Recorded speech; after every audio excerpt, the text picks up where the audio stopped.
الحمد لله رب العالمين الرحمن الرحيم مالك يوم الدين إياك نعبد وإياك نستعين اهدنا الصراط المستقيم صراط الذين أنعمت عليهم غير المغضوب عليهم ولا الضالين.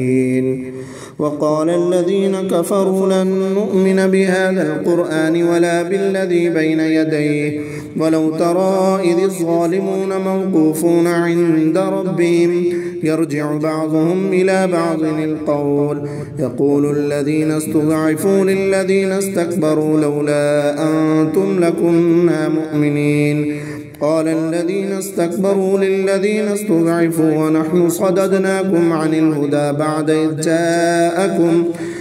إذ جاءكم بل كنتم مجرمين. وقال الذين استضعفوا للذين استكبروا بل مكر الليل والنهار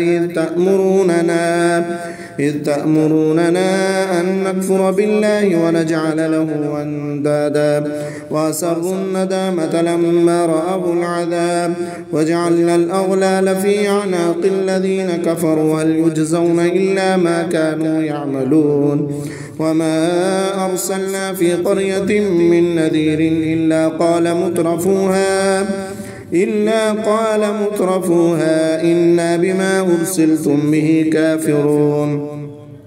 وقالوا نحن أكثر أموالا وأولادا وما نحن بمعذبين قل إن ربي يبسط الرزق لمن يشاء ويقدر ولكن أكثر الناس لا يعلمون. الله أكبر.